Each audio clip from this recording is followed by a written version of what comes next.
Fill her up. You're listening to the Gas Digital Network. We need to roll back the state. We spy on all of our own citizens. Our prisons are flooded with nonviolent drug offenders. If you want to know who America's next enemy is, look at who we're funding right now. Every single one of these problems are a result of government being way too big. You're listening to Part of the Problem on the Gas Digital Network. Here's your host, Dave Smith. What's up, everybody? Welcome to a brand new episode of Part of the Problem, Road Edition. Neither of us home. I'm Dave Smith. Of course, he is Robbie the Fire Bernstein on his way to another porch tour. How are you, brother? I'm enjoying being out on the open road, sitting in this Dr. Evil chair. Life is treating me well, Mr. Smith. What are you in a hotel? Where are you? By my buddy Max's house. He's the OG porch tour, and we didn't even porch. We just stayed by him. We're really imposing on people now. Are those action figures behind you? Other side? Other side. Yeah, I think so. I think you got an old school Transformer here. Oh, nice. That's very old school. I'll pretend like I wasn't playing with that earlier and didn't know exactly what it was. I didn't realize this guy you're staying with was cool. All right. But guys, now we're talking. More porch tour action. By the time you hear this, we're going to be on the road to Texas. I got Austin Thursday night, Friday night, Fort Worth area, and then Sunday, Rockport, Texas by the beach. Going to be a good time. Hell yeah. Sounds awesome. Go check them out, guys. And then, of course, me and Rob got a whole bunch of dates coming up throughout the rest of the year. ComicDaveSmith.com for all those. All right. Let's get into some stuff. Which, you know, by the way, this might be a theme throughout today's show. But however you feel about anything, Donald Trump, like, the best part of Donald Trump is just that you get to watch the meltdowns from all the worst people. It's just the best. It's like the best part of Donald Trump's entire presidency can just be summed up by watching like MSNBC highlights of Election Day 2016. Like that's it. That's all you really get. But man, was that great. And this is the last few days. I think not since election night 2016 has there been anything quite like the last week of just watching everybody, like they're all coming to terms with the idea that like, oh, Donald Trump's going to be president again. You know, like it's almost like watching some rich kid lose a tennis match and then he's like crying and freaking out in the corner. And you know that like you can't stare at him, but like through the corner of your eye, you're like, ha ha, you fucking loser, having a temper tantrum over a tennis match. That's what this is like. You just get to watch all these snotty elites have a temper tantrum. Well, it's unbelievable, especially in the face of the fact that they're realizing what we all knew all along, which is that like they don't have a candidate. You know, it's not like there's no one there. Dude, there's this they have the election betting sites. So as of right now, at least on this one site, I'm trying to see. I took a screen grab of it, but I can't find it. I think John Stossel tweeted it out. But they've got Joe Biden right now. These are the odds that they're taking bets with. You know, I'm not saying this is perfect, but in some ways, betting sites are actually superior to polling. There's something about people putting their money on the line. You know what I mean? That makes it valuable. They say right now Donald Trump has a 57.8% chance of winning the presidency. They have Kamala Harris at 18.7 and Joe Biden at 9.7. They're taking betting odds. Joe Biden has a less than 10% chance of getting a second term. And obviously there's a lot of other factors that play into this. Like, will there be free and fair elections? Will Donald Trump be allowed to be president again? They're all, I think, legitimate questions to be asked. But as of right now, this betting site has Joe Biden as the president of the United States of America, the incumbent, who, if you know anything about, American history, it tends to favor the incumbent. got him at a less than 10% chance. We've just entered territory where there's no comparison to this. Like, you can't look at history to be any guide because there's no precedent for this type of scenario. But that's where we are. Pretty wild that Kamala Harris is ranked ahead of Joe Biden for a win right now. Yeah, and you know, it does actually make sense. It does make sense that it's like, look, it's almost... Well, until you hear her talk, until you give her a chance. And then let me tell you, she slides so far down those ratings, you would vote for Biden's corpse above her.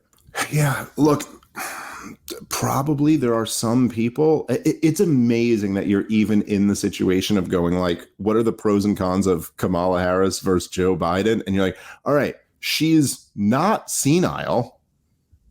She's got that going for her. Now she's got the intelligence of someone. Yeah. Yes, that is the problem. But look, I mean, it's as of right now, she's young. She wants power. She's the vice president. He's literally an old man pooping his pants. I don't know. Like, yeah, she should be higher on the odds. That's that.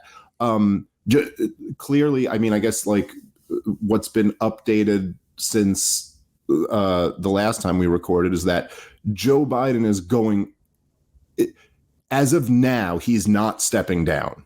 He's like, no, I want to keep doing this, which is, by the way, you know, I tweeted something about this the other day, and tell me what you think of this, Rob.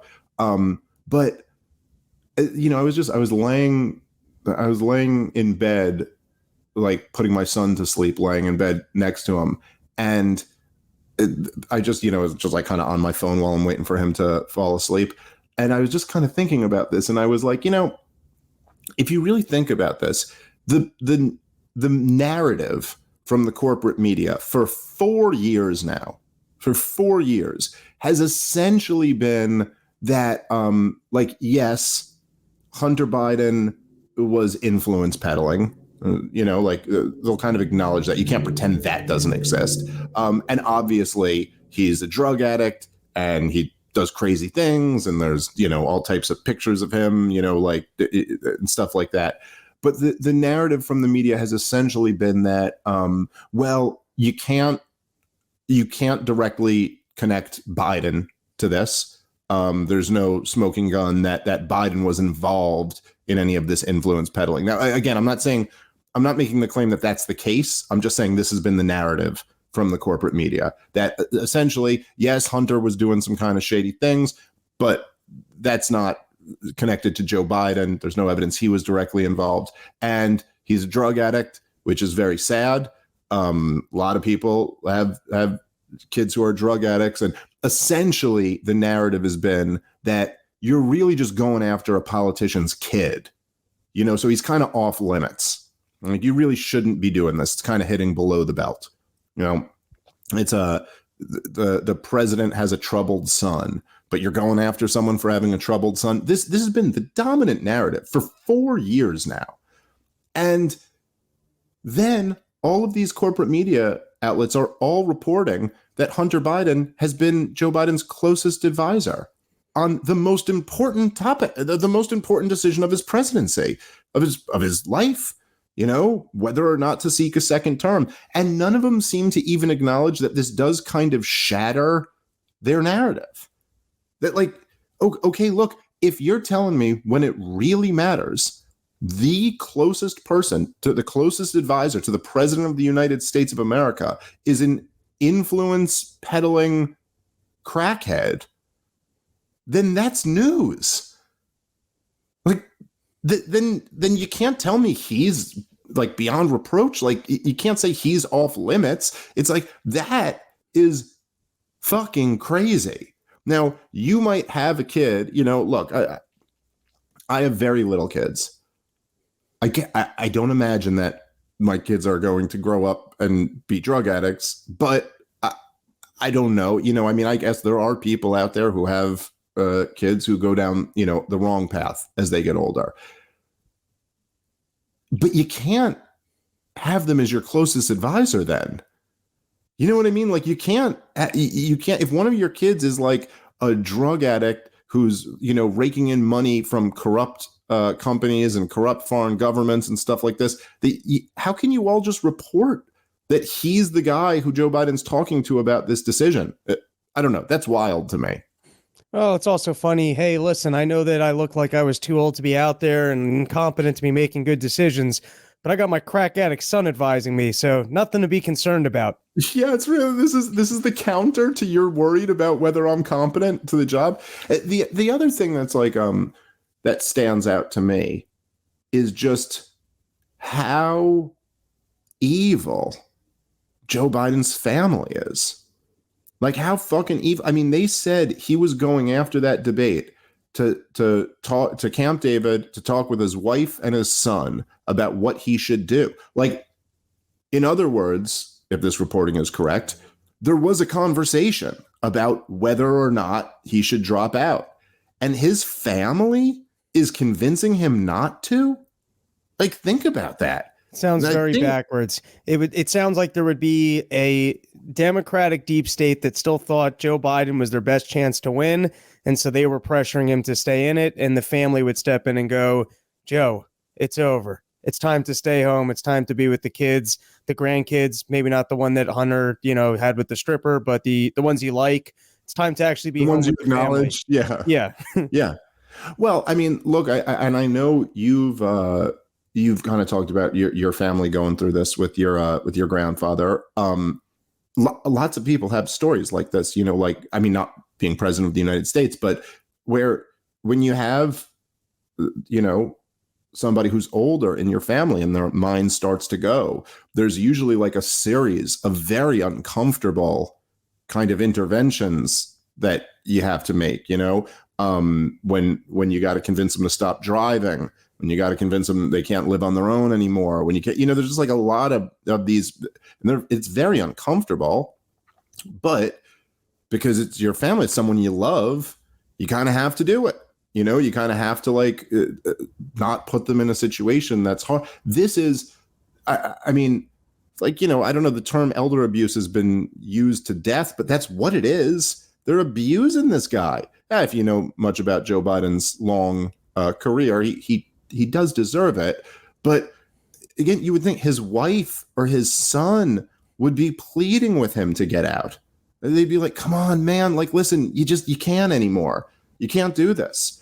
And yet they're the ones convincing him to stay in the race, if all of this reporting is correct, it really does let you know how evil the people around Joe Biden are, like how fucked up his family is. It's really you kind of can't overstate how profoundly evil that is to do to somebody you supposedly love. It's just horrible. Yeah, the doctor's like, listen, I was only here with you with the status, so he ditched that job. I'm out of here, Joe. Yeah, there you go. Well, here, look, there is someone some else good serving news. the ice cream. There is some good news for Joe Biden. We got a physician's report on him from the most honest scientist in America. So let's roll the tape. Here is Dr. Truth Science. It just looked like a bad night because my interaction with him was what I described in the book and what happened even subsequent to what I described in the book after I got out. He's very probing in his questions, very analytical, very calm about things. When you go in to brief him, Major, you better really know your topic because he's going to ask you very relevant questions. And he's very reflective on things and just doesn't jump out with conclusions or anything, but is very analytic. So my interactions with him, I have to say, have been very, very positive. Did you see the debate? I did. Did anything about that, what you saw, medically alarm you? I can't say. I think it would be inappropriate to say that, Major, because when you're just looking at someone on a one-shot basis, you just don't know what could happen. Did he have a bad cold? Did he take an antihistamine to make him, groggy or what have you? We don't know what went on. And I think it would be unfair and inappropriate to try and diagnose something from just a 90-minute clip. not much of a clip, 90 minutes. A 90-minute clip. And again, to diagnose, this is like saying, would it be fair to diagnose Chris Christie as overweight? Would that be fair? I mean, I'm not a doctor. I have no medical training. Would it be fair for me to judge him just off of a clip? It's like, yeah, no, it would be. I only see his upper stomach when he's sitting in a chair. I don't really fully understand what his lower stomach might look what's like. Even going on? What's going on under those folds and flaps? We got no idea. Sometimes it's very skinny people just have upper bellies. They could have a healthy lower belly.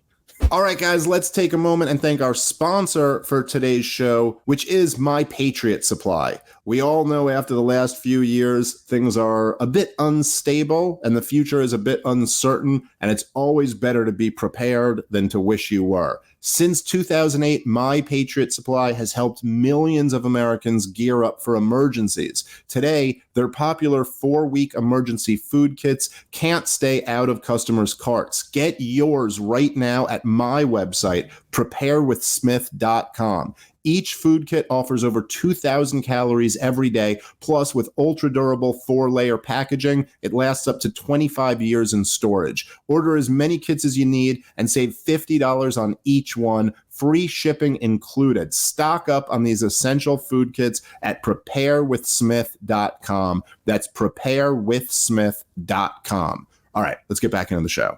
But, it's something, this defense of Joe Biden, by the way, has been the standard defense from much of the Democratic establishment and the corporate media for the last 4 years. I'll call it, it's the WB frog defense. It's listen, man, when you're not watching and there's no cameras on, boy, is this guy sharp.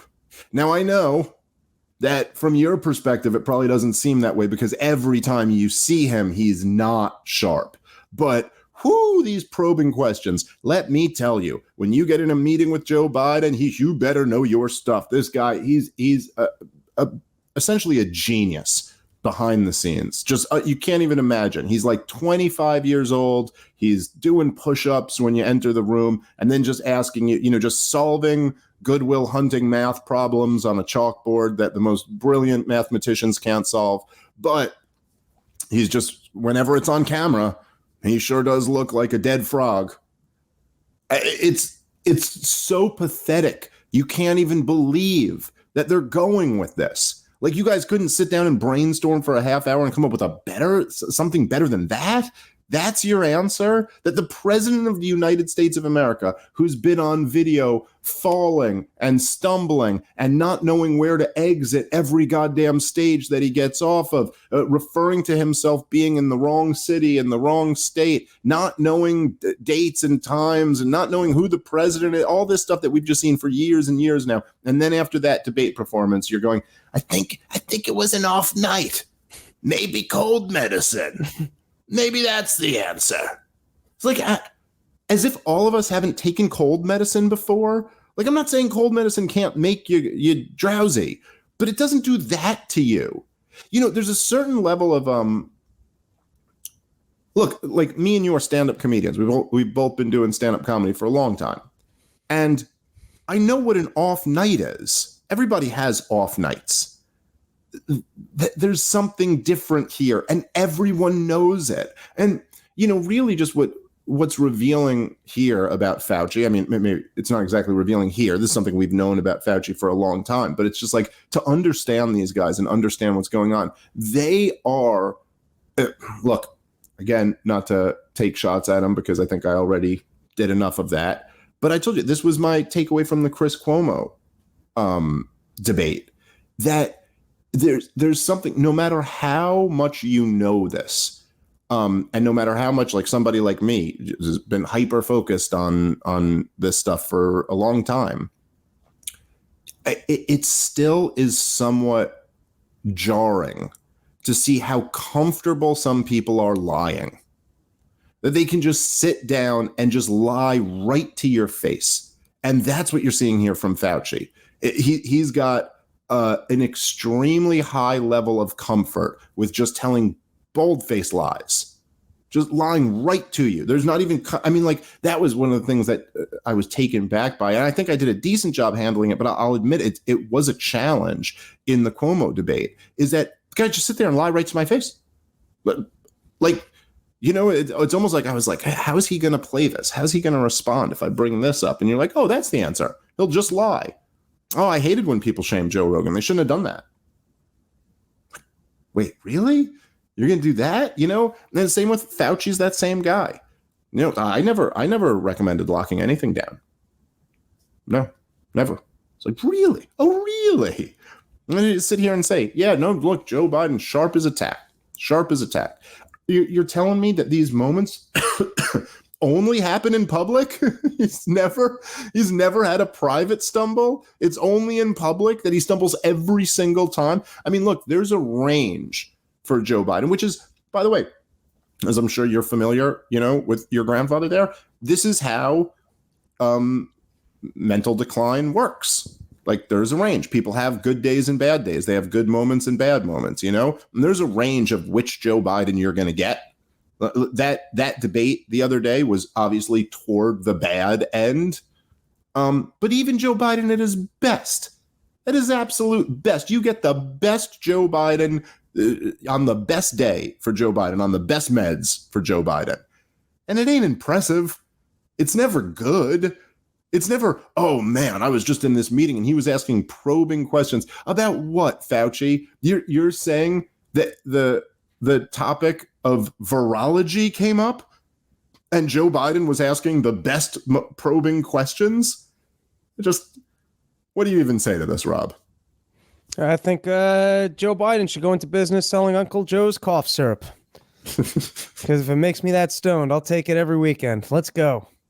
By the way, I don't even know why, but the Jean-Pierre lady, the press secretary there, they said he wasn't on cold medicine. You're like, why are you guys even taking away the only excuse that you have here? They're like, no, it wasn't that. It wasn't that, by the way. Well, they tried to play the excuse, which was so double stupid. Hey, first, his first statement by Biden as to what happened was that, firstly, he said I was stupid and I didn't listen to my advisors. All right, well, you're not winning me back over with that. And then he said that he did too much traveling. The problem with that excuse is he spent a full 7 days at Camp David prior to the debate.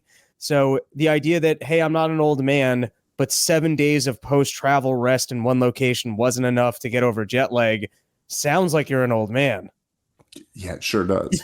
It sure does. Also, just a cold knocking you on your ass to the point that you can't. Again, not that he didn't have a great debate performance, but that he had a catastrophe. A catastrophe.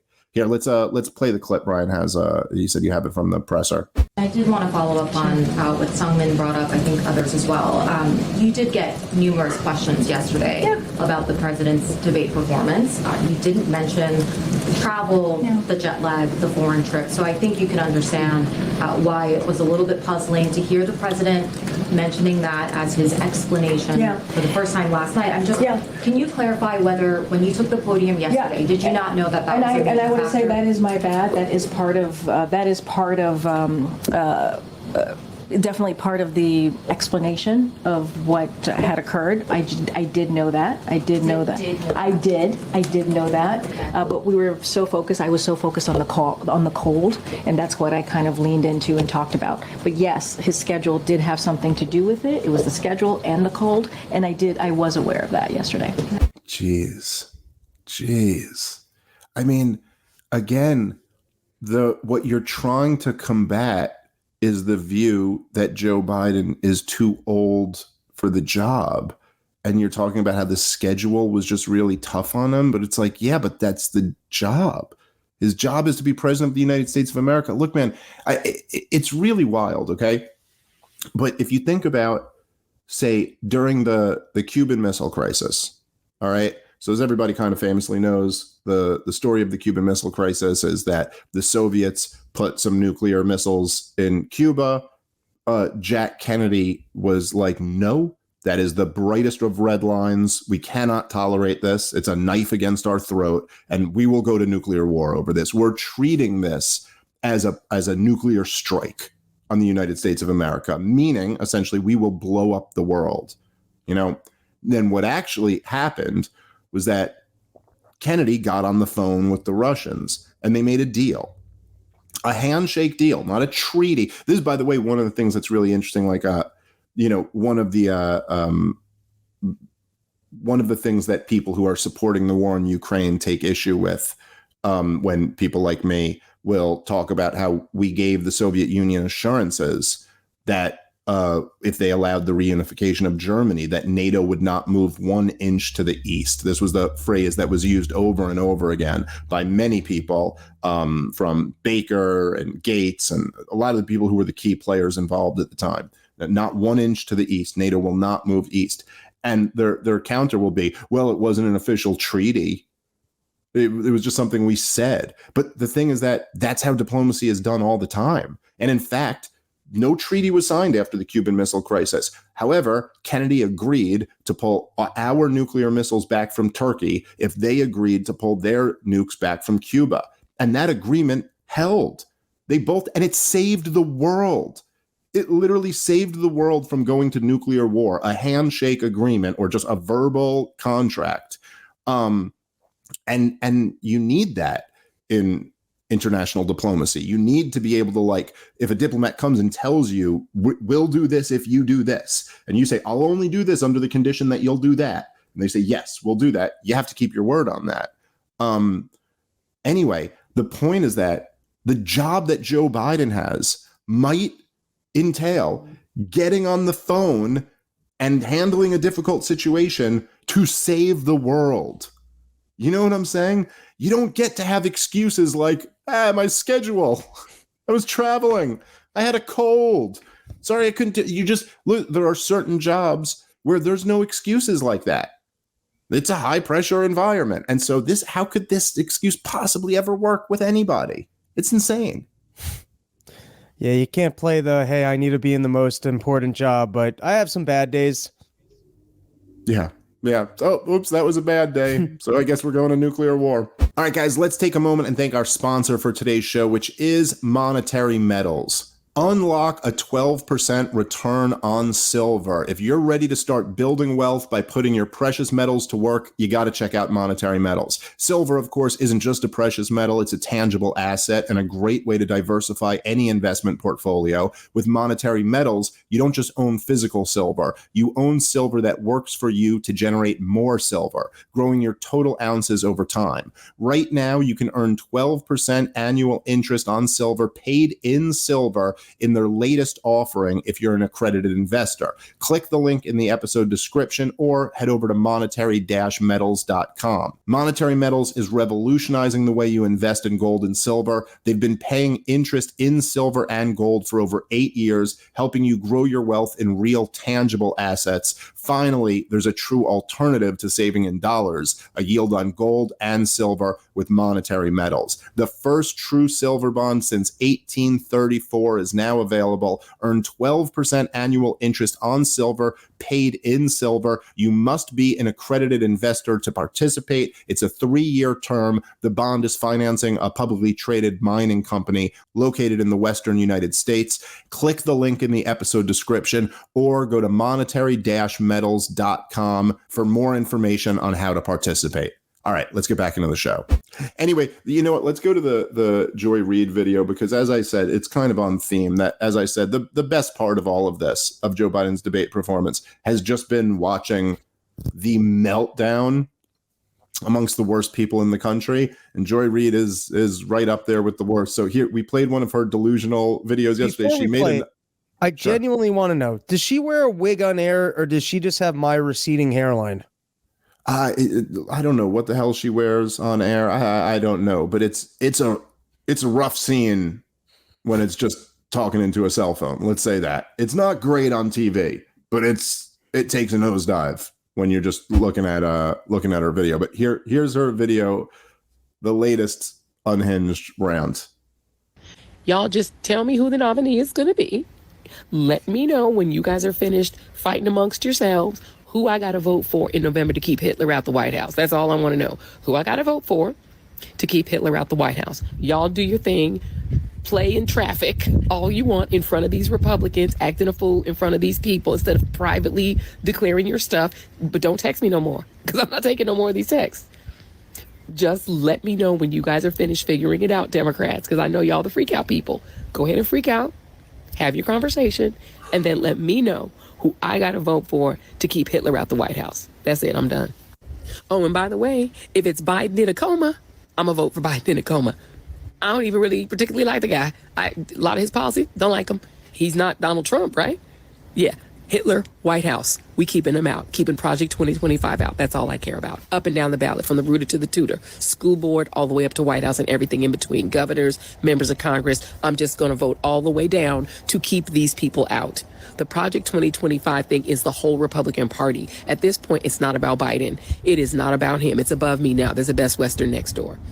It is about keeping Donald Trump and his Project 2025 friends out of power. That's it for me, y'all. Y'all let me know what you think. And another thing. I've always got another thing. You guys do know that in 2020, y'all Democrats had choices of young people. You had a young LGBTQ guy, Mayor Pete. You had a Latino. You had Kamala Harris. You had Liz Warren. You had all these choices that were all younger than Biden, fresher and newer than Biden. And you know who y'all picked to be the president and the nominee? Joe Biden. He beat all the young people. So yes, we have a gerontocracy problem on the Democratic side. Way too many of these oldie goldies that don't seem to want to sit down and retire. But when given the choice between the young and fresh and Joe Biden, y'all picked Joe Biden. That was what you picked. So he's in there because Democrats actually picked him in the first place. So just keep that in mind, that you've been given options in the past, and this is what you picked. And nobody stepped up to choose to run against him in the primary. So once again, Democrats went out and voted and picked. If you try to undo that choice, like 57 million some odd Democrats voted in these primaries, so what are you going to do? You're going to just tell them, F off, we're going to pick somebody different that's not him, or Kamala Harris, who was on that ticket too, on those ballots? That's not democracy. This choice has been made. And so again, unless he decides to walk away, this is your choice. It's like when you go to a wedding, you got chicken or fish. You can eat chicken or fish or just be hungry. Or like when I was growing up in my house, it's what mom made for dinner or go to bed. There's your choices. You don't always get choices in your love. You get what mom made for dinner or take your ass to bed. And in this case, it's either what mom made for dinner or Hitler. I'm voting for whoever ain't Hitler, and it ain't him. And I'm going all the way down that ballot, rooted to the tutor, school board, up to the White House. This is about power and about picking not Hitler. That's it. That's it. That's me. Okay, now I'm really done. Bye. Can you just imagine, Rob? Like, you know, like anytime, like if I mean, we do a regular podcast, so we're doing a show, but you know, sometimes you're just like, oh, I have a thought. Maybe I'll tweet that out. Maybe I'm going to make a video. I'm going to put it. Imagine like having the thought. And Joy Reid is like, maybe if I call him a Hitler, let's give that a shot. It's like, first off, you got to be blown away just by like how dumb Joy Reid is. It's just really stupid. It's just like, what? Yeah, it's just like my mom when she made dinner. You either have that or you go to bed. Like, oh, okay, what? It's almost as if she also doesn't seem to realize, like, there's a beautiful thing with dumb people where they often don't realize that they're giving the game away. Like, they don't realize that what they're saying because they're not smart enough to understand that other people will be able to perceive like the tricks that they're trying to use. And so for her to sit there and say, Donald Trump's Hitler, call him Hitler a bunch of times, and then say, I'd vote for anyone except him. I'd vote for Joe Biden in a coma. I'd vote for a dead corpse over Donald Trump or something like that. I understand that she's trying to convey the message that he's so dangerous that you should vote to anyone. But for anyone with a functioning brain, you just hear that and you're like, oh, yeah, that's the whole game. You just gave the whole game away. that Donald Trump is not allowed to be in power and will support anybody who's going to be a puppet of the powerful. Doesn't matter who they are. Doesn't matter if it's Joe. You guys figure it out and then let me know, right? Like that's what she's saying at the beginning. Is it Joe Biden? Is it going to be Kamala Harris? Maybe someone else. Fine. Just tell me and I'll vote for them. Whoever isn't going to be a threat to power, I'll vote for. That's the message here. And it's very clear. Like, okay, that's what we've been saying the whole time. Exactly. Support the corpse 2024. Make that bumper sticker. That's the Democratic pivot at this point. Hey, listen, he might be half dead, but you can't have Hitler. We can't have Donald Trump getting back into office. So yeah, sure, Joe Biden's a corpse, but we all got to rally behind the corpse. Support the corpse 2024. And it's so, it is pretty funny too, that she, I mean, there's so much bullshit in what she said there. Like, it's totally bullshit to say nobody else stepped up to run and everybody voted for Biden and Harris in this primary. When you're like, okay, look, no, that's not right. That's not what happened. Somebody else did step up. A few people stepped up. But obviously, there's one that was very noteworthy, which was, a member of the royal family of Democratic politics who raised tens of millions of dollars, had millions and millions of people enthusiastically supporting him, who was attempting to run in the Democratic primary and left and went independent because you rigged the whole thing against him. Like, come on. We're just going to pretend we don't know that. And by the way, there was one name that was noticeably absent when she said, well, I guess two, right? So there's Bobby Kennedy, which she doesn't mention in this primary, as if that just didn't happen and people aren't aware of that. But when she was going back to the 2020 primaries and she was like, hey, look, you guys chose the old guy, right? I mean, you had, Rob, all of this young talent like Pete Buttigieg. We had this young, yeah, come on, guys. Like, obviously, Pete Buttigieg was never going to be the nominee. It's ridiculous. But she mentioned Pete Buttigieg. She mentioned Elizabeth Warren. She mentioned Kamala Harris. Who didn't she mention there? It's Bernie Sanders. Oh, yeah, the guy who you rigged the Democratic primary against in 2016 and then again in 2020. No, there was another candidate. There was a Democratic candidate who broke all types of fundraising records, had real, genuine grassroots support at tens of millions of Americans who were behind him, was drawing enormous crowds everywhere he went to speak. But what? But he was not acceptable to the powerful.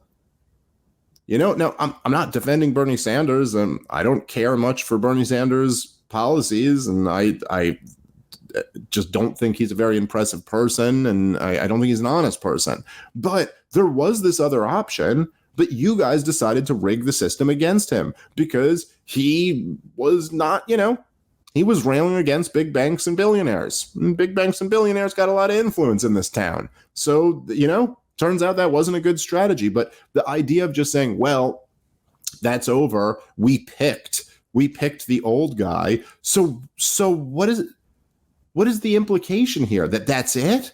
Like, no matter what? I mean, she says, even if he's in a coma, we got to run him. She also she seems to be kind of like missing the point. Like, I think the depth, she's lost in the depth of this, that it's not a question. Nobody was confused about whether Joy Reid likes Donald Trump or not, right? Like, we know you're not for him. The point is that this guy can't win. That's why Democrats are freaking out about this. No Republicans are freaking out about who the Democratic nominee should be. They're like, good, keep Biden. Great. The point, the call is coming from inside the House. And Joy Reid tries to make it out like this is just like, it's like the immature children.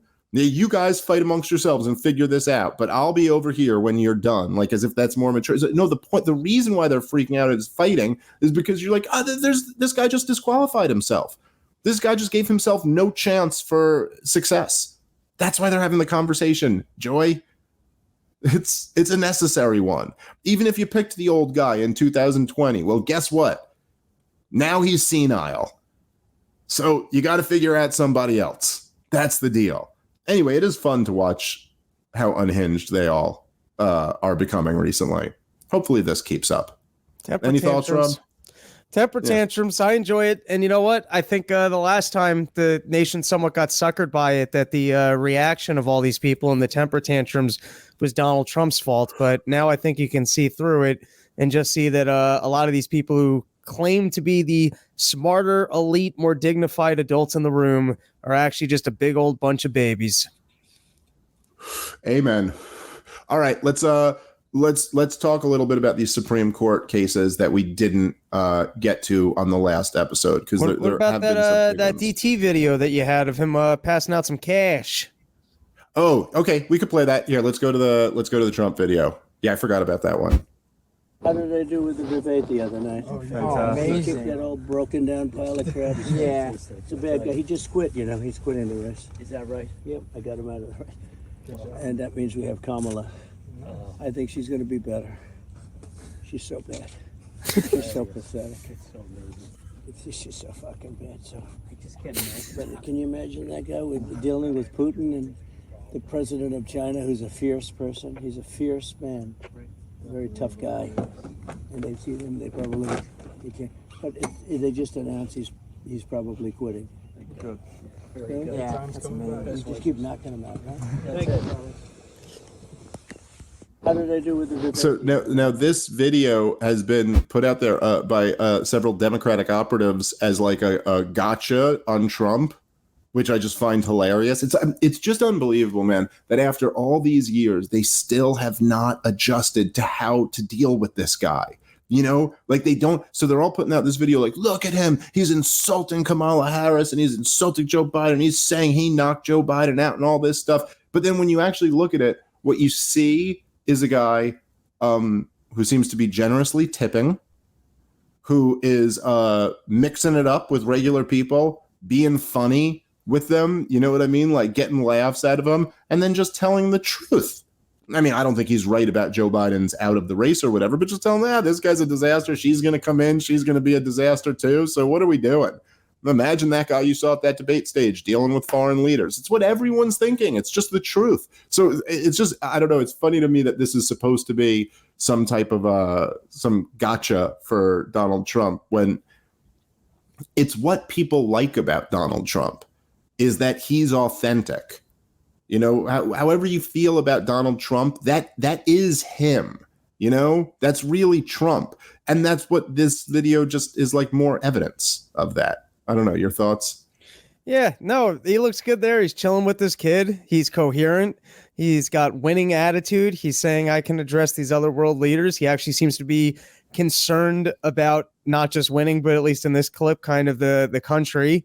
I do wonder what's going on with the Bills, though. That looks more like a lost bet than it does a tip. But you know, what do I know? Maybe you're right. Maybe you're right about that. I just kind of assumed. I didn't really put too much thought into that. But yeah, anyway, it's Trump being Trump one way or the other.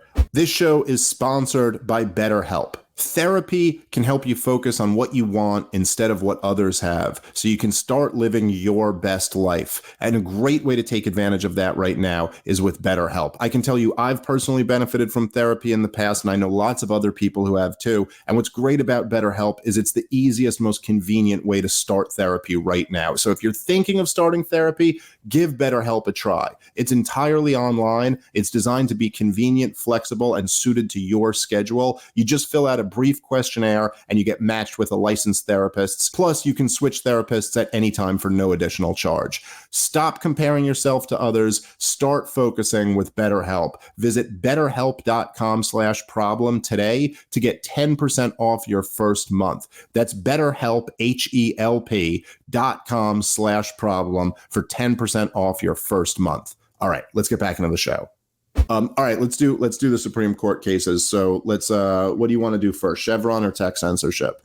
I got tech censorship's more clear to me. The Chevron, I understand why everyone's all up about it, but I don't really have a firm or incredible understanding of it. Okay, all right, let's do the tech censorship one first. What do you think? Well, I think they had a real opportunity to correct what was going on with government, suppressing free speech and pretty directly working and intimidating social media companies. I think structurally we've got a huge problem with government that they're allowed to play intimidation tactics. What Fauci's done with the I never said that, I never threatened, I never did that. They very clearly know how to intimidate to get their way and do it in a way that they can't be held accountable. So in this case, I think all the justices admit to the fact that there clearly was tech censorship and it came from government. It was thrown out because it lacked standing. The reason it lacked standing, at least as far as I understand it, was that there were so many different characters and agencies in government. There wasn't one single defendant. But Right. if this case lacks standing, it sounds to me like you've just legalized government tech censorship, because as long as enough agencies reach out, I was saying on Run Your Mouth, you can get a room, 100 salespeople, every 25 people, call it a different department, have them rotate through the phone calls, and then I guess you never have standing to sue anyone because it's 25 different departments, each with 25 different people. Who threatened me? They can even get more aggressive with their threats because I guess if there's not one single person or single entity, there's no standing. So it sounds to me like the Supreme Court just gave the government a legal mechanism by which they can suppress speech on the internet, and that they are allowed to intimidate and they're allowed to coerce. They just have to be careful that it's not one single office or one single individual, and then there's never standing to bring a suit. Yeah, no, I think that's exactly right. And, it's one of these things where it's kind of almost like government's getting away with on a technicality. You know what I'm saying? Like, it's like it's like, oh, well, we have a technicality here where, yeah, we can't say it's one single person. And technically speaking, they didn't violate the First Amendment, but it's so obviously a violation of the spirit of it. It's so obvious that, like, how can you have any meaningful freedom of speech if the government, which is this, this enormous, powerful institution that can ruin people's lives, if they're allowed to do this kind of like this intimidation stuff, if they're allowed to sit there and say like, even if they're not saying you have to censor this guy, they're saying, why hasn't this guy been censored yet? It's like you just can't have any of that allowed if you want to have a free society. And as we've seen over the last few years, it's been an enormously powerful tool for the regime. And the fact that, this got in front of the Supreme Court and there was a chance to like, goddamn, like ban this, like this is illegal, you cannot do this, is awful.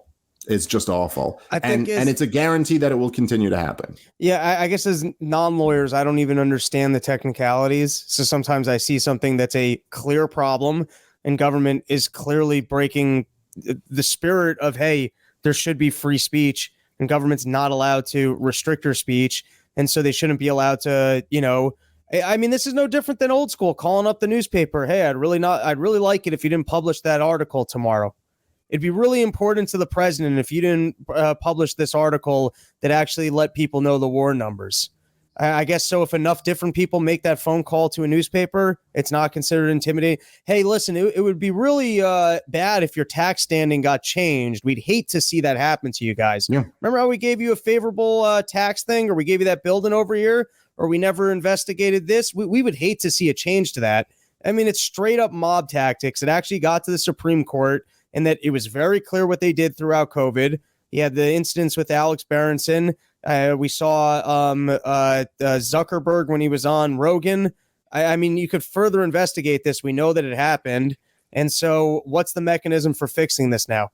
I get that the Supreme Court goes, hey, this lacks standing, but at least they should have the clarity of, hey, this lacks standing, but we would review the case if it was brought in this way, or here's the way that this case needs to be brought, or shame on the administration for engaging these politics, but for this technical reason.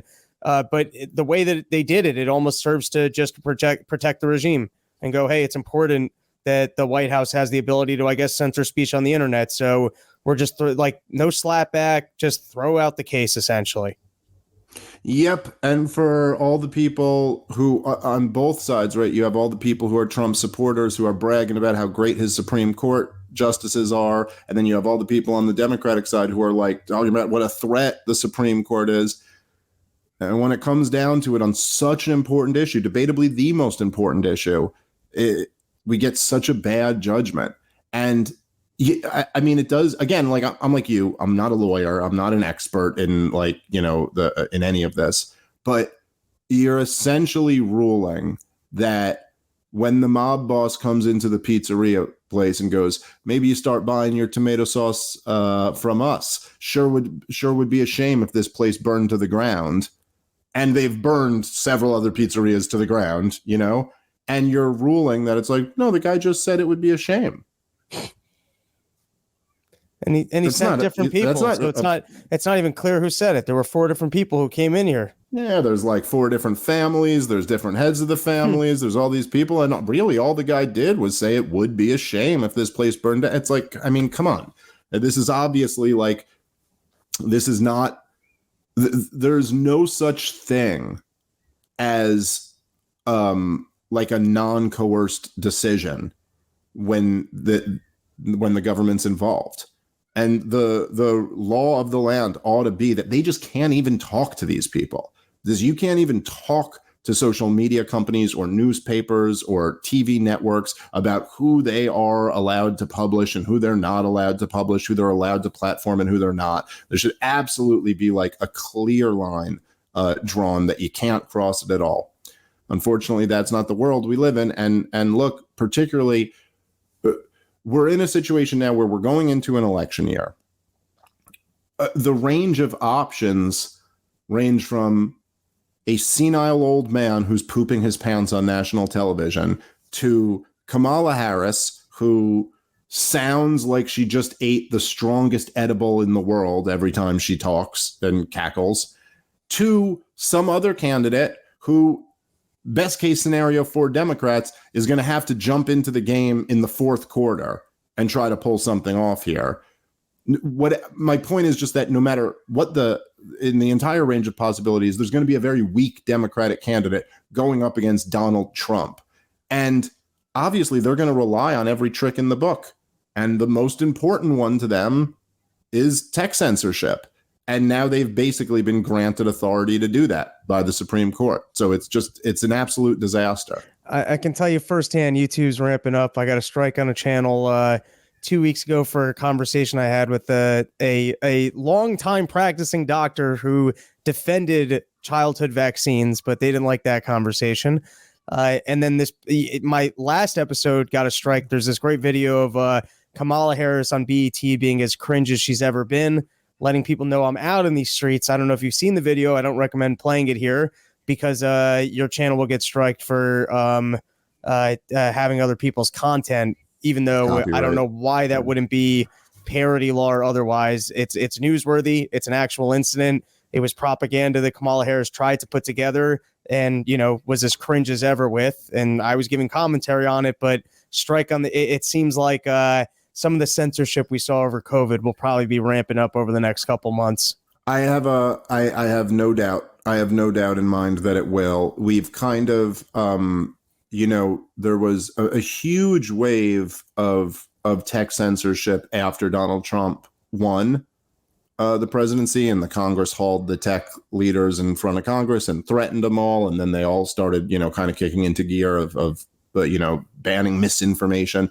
Then there was an enormous wave during COVID, the biggest wave that we've ever had. And then an enormous wave during the rollout of the vaccines and the implementation of vaccine mandates.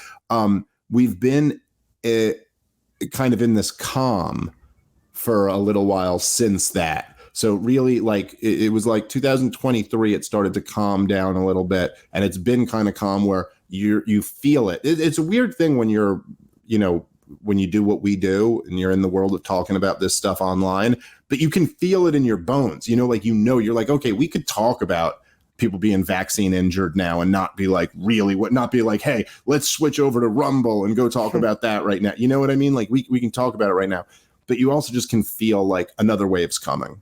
another wave's coming up soon. And this Supreme Court case just gave license for it. I mean, they would do it either way. They would try to do it even if it was illegal. But now you've got the Supreme Court rubber stamping it, and it's just it's a shame. It's a very bad decision for the health of our country. Even if it was illegal, you wouldn't be held personally accountable. You can threaten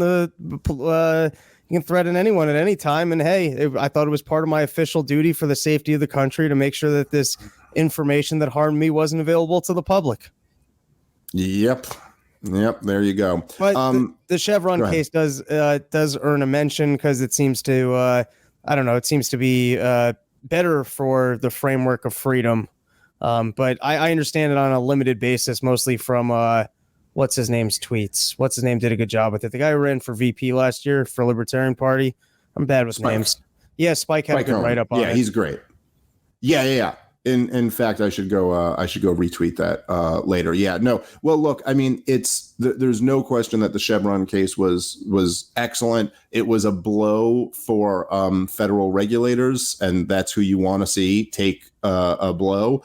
It'll be interesting to see what the implications of this are and how exactly this changes the dynamics of the country going forward. There is something I will say that it's funny to watch like these progressives freak out about this stuff because it is just kind of revealing about their actual worldview. They all claim that they love democracy.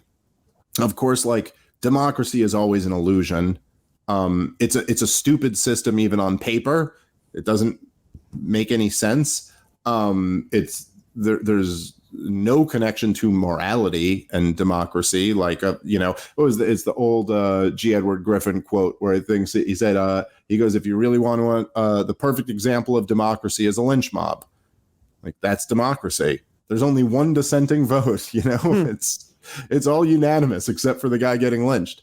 But of course, what democracy actually produces is this Leviathan state, this gigantic state. This is why Marx was a proponent of democracy, because he's like, oh yeah, that'll be a great transition, on the way to communism. But there is one of the things that's interesting about democracy, and it's because it doesn't really exist. It's an illusion, and one of the things that's funny is that the people who claim to love democracy are upset that federal regulators have been weakened.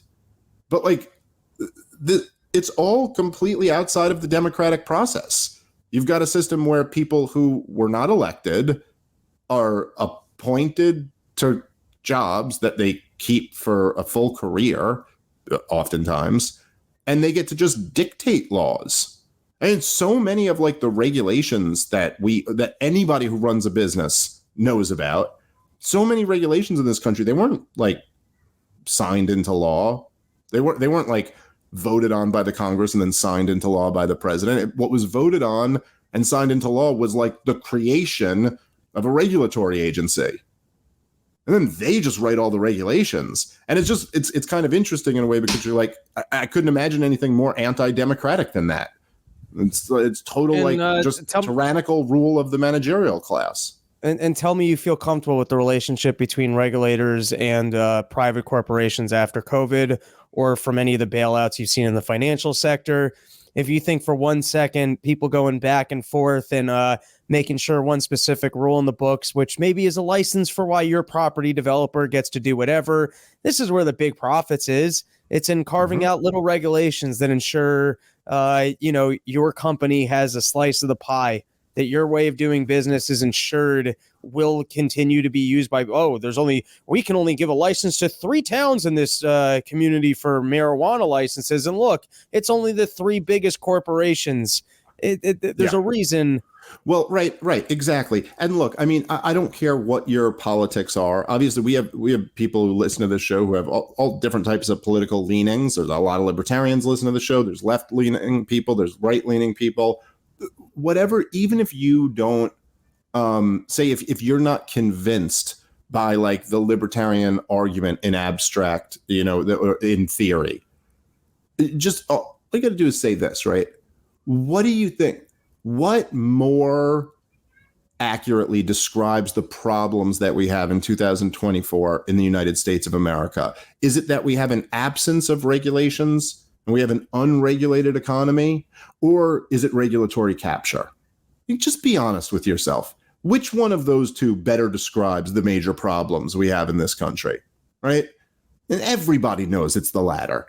Everybody knows, yeah, there's a gigantic managerial state, a gigantic regulatory state, and they're totally captured by private interests. And that's who they serve. They don't serve the people. It's a goddamn joke.